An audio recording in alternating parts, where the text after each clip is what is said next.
journée du partage, journée de la solidarité, en ce dimanche 4 octobre 2015 à la piscine de Rivière-des-Pères avec le Cercle des nageurs de la région de Basse-Terre qui célèbre son 35e anniversaire, 35 ans déjà, en partenariat avec la ville de Basse-Terre, la communauté d'agglomération du Sud Basse-Terre, la direction de la jeunesse, des sports, de la cohésion sociale, le CNDS, Centre national du développement du sport, le CROSS de la Guadeloupe, le comité régional olympique et sportif de la Guadeloupe, mais également avec l'ensemble de ses partenaires pour cette journée de la solidarité, cette journée du partage autour des activités de santé, des activités pour handicapés, des activités pour personnes déficientes, des activités pour personnes à mobilité réduite, mais également pour des jeunes, pour des enfants, pour des bébés, pour des personnes âgées, pour des seniors, de l'aquagym, de l'aquabike, de la natation.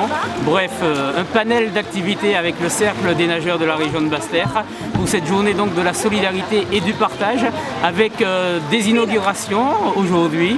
Le petit bassin, premier bassin chauffé, premier bassin public chauffé grâce à la communauté d'agglomération du Sud Basse-Terre dans cette piscine de Rivière-des-Pères, avec également le lancement de la natation pour déficients visuels et une belle marraine, une grande marraine, Luane Pommier, 15 ans, ambassadrice de l'UNESCO pour les enfants porteurs d'handicap en Guadeloupe, multi-instrumentiste que nous aurons l'occasion de découvrir. Et puis également inauguration, lancement de l'activité pour les personnes à mobilité réduite avec le fauteuil, avec le lève-personne. Voilà, des dotations importantes, capitales pour l'évolution et puis pour le partage, pour l'accueil de tous dans cette piscine de Rivière-des-Pères. Déficients visuels, personnes à mobilité réduite, personnes en surpoids, personnes déficientes cardiaques, personnes qui portent éventuellement un handicap dans la vie, mais que nous sommes là pour encourager, pour soutenir, des plus petits jusqu'aux plus grands, 8 générations de nageurs et 8 générations de baigneurs dans cette matinée aujourd'hui, à travers des activités donc de forme, de santé, de bien-être, d'activité physique et sportive. C'est cette matinée que nous vous proposons à travers ces images. Merci de les partager, merci d'être solidaire avec le Cercle des nageurs de la région de Basse-Terre. Alors Franciane, comment ça se passe avec le Baby Club? Très bien, parfaitement bien avec eux ce matin. Les séances ont lieu quand habituellement? Alors le samedi matin, nous avons 2 créneaux. Sur les 2 créneaux, nous avons énormément de familles en ce moment, cette année surtout. Ça se passe vraiment très bien. Voilà, l'esprit de groupe, la cohésion. Parfaitement, elle est bonne, elle est très bonne. Et là ce matin, une petite surprise avec les seniors. Exactement, ils sont venus et qui ont trouvé ça très bien et qui pensent venir aussi nager. 8 générations, des bébés aux personnes âgées. Exactement. Ils ont même posé la question par rapport au créneau de la séance du samedi matin. Et qu'est-ce qu'on leur fait faire comme exercice à ces petits bouts de chou?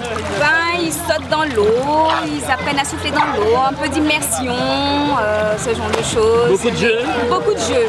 Parce que l'objectif premier du bébé nageur, c'est d'apprendre l'enfant à aimer l'eau, faire connaissance du milieu aquatique. Et ne pas avoir peur de l'eau. Exactement. Et donc avec le parent, c'est encore mieux parce que les enfants, ils sont là, ils ont confiance.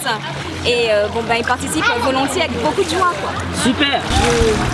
Je reprends d'habitude parce qu'avant je faisais de la natation mais j'ai complètement oublié ce que je faisais. Est-ce qu'on peut dire que c'est un nouveau défi que tu te lances?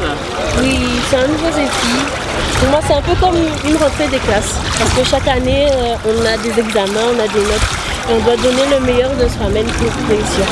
Et qu'est-ce qui t'a fait choisir la natation? Eh bien, l'eau, tout simplement. Parce que j'aime beaucoup l'eau et c'est bien de faire du sport, mais la natation, c'est vraiment particulier. L'eau associée à la musique, au chant, et puis également au travail, à l'école, c'est un bon mélange? Oui, je pense oui, car je trouve que c'est une bonne chose de faire, musicalement parlant, de la natation, car on dit que la natation c'est bon pour le souffle, donc pour le chant il y aura un gros souci, et ça permet aussi de se détendre et de ne pas avoir le stress du lycée. Je voudrais vous féliciter, Monsieur le Président, parce que je trouve que c'est très astucieux de coupler le sport, la santé et le handicap. Il faut effectivement participer, empêcher l'isolement des personnes. Et l'isolement, ça se traduit aussi par le fait qu'on ne donne pas la possibilité à ceux qui ont des difficultés, soit des difficultés, je dirais, sociales, mais aussi liées à une déficience, à un handicap.